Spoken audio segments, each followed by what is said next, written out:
暑期档一直是影视圈竞争最为激烈的战场，而2025年的暑假被一个名字牢牢占据了热搜榜单和观众视线，刘宇宁。从烈焰追凶到梦回星辰，再到近期大爆的藏风行，几乎每一部剧都有他活跃的身影。观众的弹幕从又是他慢慢变成了怎么又是他，再演变为这次竟然还挺上头的。刘宇宁作为从歌手转型的野生演员，曾饱受非科班、演技尴尬等质疑，但在密集输出的作品中，他似乎逐渐找到了自己的节奏。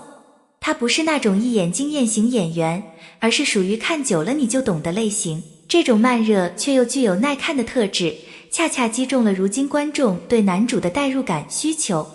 那么，这种霸屏到底是一种流量堆积，还是实力认证？还是说，这正是资本下场操盘的又一轮娱乐老鼠仓？内娱鼠类，这是一个带有讽刺意味的网络词汇。它并非特指刘宇宁一个人，而是形容在影视剧中频繁刷脸、占据大量资源，却始终缺乏惊艳表现的一类男演员。刘宇宁之所以被贴上这个标签，主要源于他在多个剧中出演主角，造型几乎雷同，情绪表达千篇一律。观众的审美疲劳在社交平台上形成共鸣，甚至有人恶搞称他就是资本塞给我们的三阿哥，我们不磕都不行。鼠类的本质是资源倾斜与反复消费，这种现象让不少观众对他爱恨交加。一方面觉得他确实努力，另一方面又难以忽视他的表演模式化。这种矛盾的情绪，正是内娱鼠类现象最具代表性的体现。三阿哥一词最初来源于清宫剧中的角色设定，代表着既不是正宫嫡长子，也非边缘角色，而是被特别眷顾但总是出事的存在。网友将刘宇宁称为三阿哥，其实暗藏3层含义。第一，胃不够高但资源够硬。刘宇宁不是一线流量，也未曾获得是地级殊荣，但资源上却被持续喂养。第二，情感带入强却一崩。他在剧中的情感表现往往激烈到近乎失控，让观众有种快眼疯了的错觉。第三，背后有神秘推手。不少业内人士推测，刘宇宁的背后有强大的资本团队在运作，使得他无论口碑如何，始终处在曝光中心。这些信息叠加起来，三阿哥的称号既调侃又精准，道尽了刘宇宁现象的本质。回到原点，刘宇宁并非一开始就立志当演员，他出身平凡，曾在街头献唱，凭借网络翻唱视频走红。2018年参加《我是唱作人》，正式进入大众视野。随后出演《长歌行》，让他尝到了演戏的甜头，自此一发不可收拾。但转型之路并非一帆风顺，刘宇宁的演技初期常被评价为木头人式表演，眼神空洞，情绪不到位。他自己也在多个访谈中表示，我知道自己不完美，但我真的很用力在演。这种拼命三郎人设为他圈粉不少，也引发更多人对他未来的可能性抱有期待。高频出演确实带来了关注度，但也带来了更高的审美门槛。观众在短时间内看到太多同一张面孔，很容易产生疲劳。而刘宇宁的问题恰恰在于，他还未完全建立起多变的角色线。在《藏风行》中，他饰演的冷面侦探，虽然外形帅气，但台词节奏、情绪递进，肢体语言仍显得生硬。更重要的是，他没有让人忘记是他的能力。真正的好演员能让观众沉浸角色，而不是跳戏认脸。所以，刘宇宁的瓶颈不在于资源，而在于演技的深化。这就需要时间和反思，而不是一味接戏。在刘宇宁的微博下，你会看到2极分化的评论，一边是粉丝疯狂打 call， 哥哥演得太好了，代入感太强，哭死我了；另一边则是路人冷嘲热讽，又是他，到底凭什么？这正是粉圈泡泡效应的典型表现。粉丝热情高涨，自见世界，忽略外界批评，而非粉丝群体则在主流平台上形成另一种声音。刘宇宁其实只是营销过度的产物。这种撕裂式反馈让刘宇宁的红变得扑朔迷离。他到底是红，还是只是出名了？是实力积累的结果，还是资本的运作？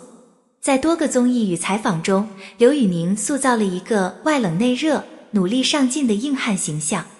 他常常说自己不怕苦，也不怕被骂，只希望观众看见他的成长。但这类倔强人设也引发质疑，这种自我包装是否太过刻意？尤其在演技未能完全说服观众的情况下，频繁释放苦情、努力标签，反而让人觉得套路化。真正能打动人心的，不是说了多少努力，而是你演出来的成果能不能让人信服。而刘宇宁显然还在这个过程里挣扎。从藏风行的 S 加投资，到他频繁担任男女主和新男主角，可以看出刘宇宁背后的推力极为强劲。有业内传闻指出，他签约的公司与多家主流平台存在深度绑定，甚至能为其量身定制剧本。这种资本代言人式的运作方式，决定了他在市场上的超高曝光率。但资源是一把双刃剑，观众可以一夜捧红你，也能因看腻了而迅速弃坑。能不能稳住口碑，决定了刘宇宁能否从三阿哥晋升为真正的太子爷。诚然，鼠类一词带有贬义，但从另一个角度看，刘宇宁的存在也代表着一种反叛。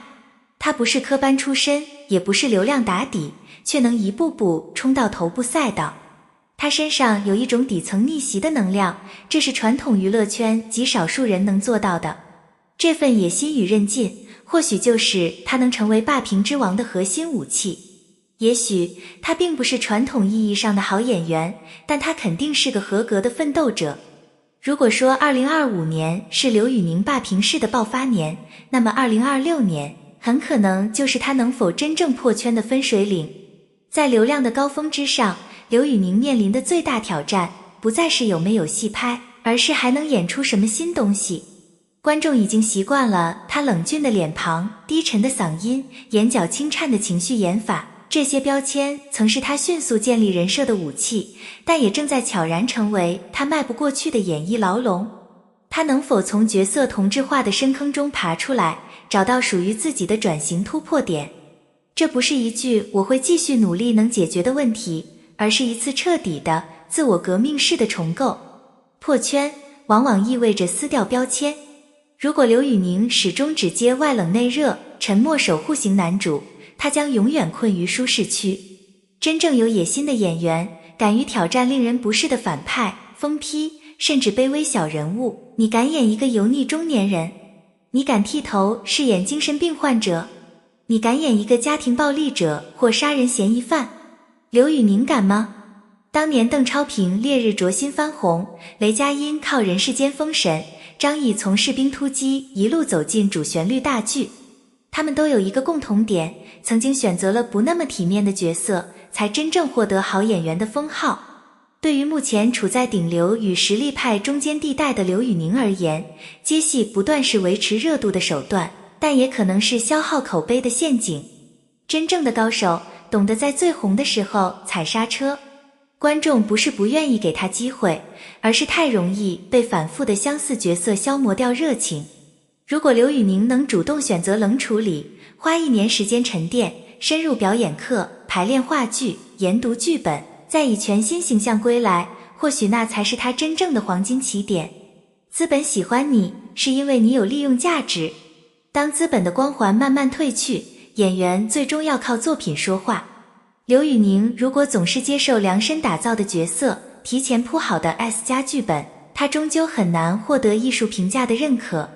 观众可以包容你的不完美，但观众无法接受你的敷衍。要从红变稳，他需要不再追逐风口，而是去做那些真正有深度、有挑战，甚至不讨喜的艺术选择。